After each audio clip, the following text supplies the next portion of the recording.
চন্দ্রামা, আজ আমার শরীরটা খুব খারাপ লাগছে। একটু নদী থেকে জল এনে দে তো। হাঁটতে গেলেই শ্বাসকষ্ট হচ্ছে ভীষণ।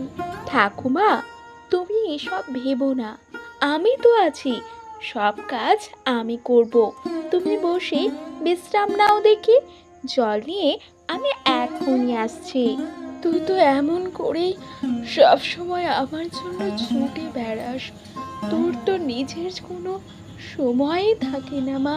তুমি তো আমার সব ঠাকুমা, তোমার যত্ন নেওয়াই আমার নিজের কাজের চেয়েও বড়। প্রজাপতি জল আনার জন্য কলস নিয়ে নদীর উদ্দেশ্যে রওনা হয়ে পড়ে।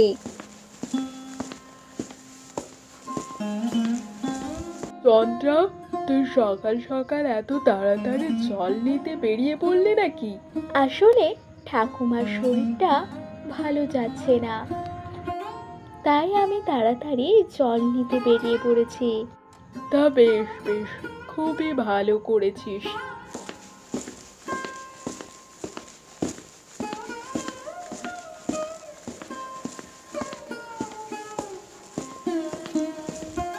দেখেছো ললিতা, একরত্তি ছোট্ট মেয়েটি কেমন নম্র এবং ভদ্র। এমন মেয়ে আজকাল তো দেখাই যায় না। যা বলেছ, যদি আমার মেয়েটাও তো অকম্মার ঢেকি।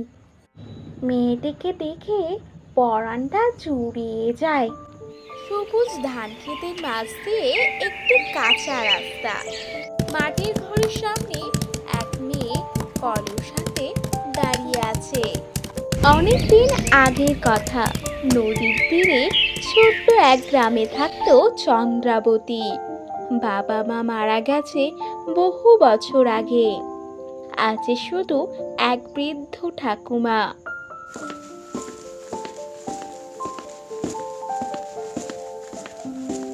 গরিব হলেও চন্দ্রাবতীর মন ছিল আকাশ সমান বড়। নদীর পথের ধারে ঘন জঙ্গল, সূর্যের আলো পাতার ফাঁক দিয়ে পড়ছে। হঠাৎই খুব হালকা কান্নার শব্দ শোনা যাচ্ছে।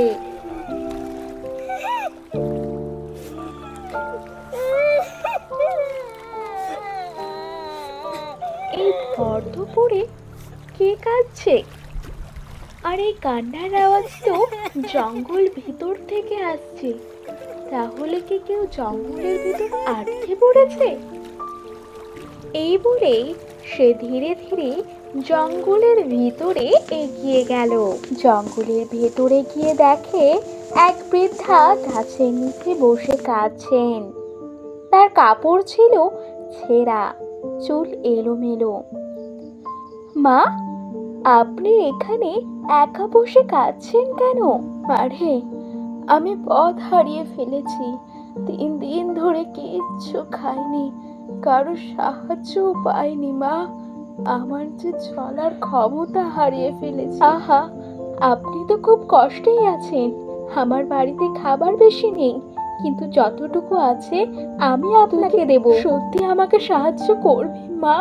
সাহায্য তো করতেই হবে।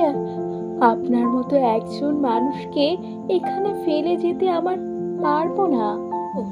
এত বয়স্ক মানুষকে তুই কোথায় পেলি?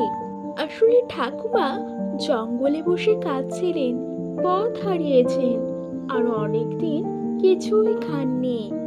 আমি ভেবেছি সাহায্য না করলে পাপ হবে, তাই তো আমি বাড়িতে নিয়ে এলাম।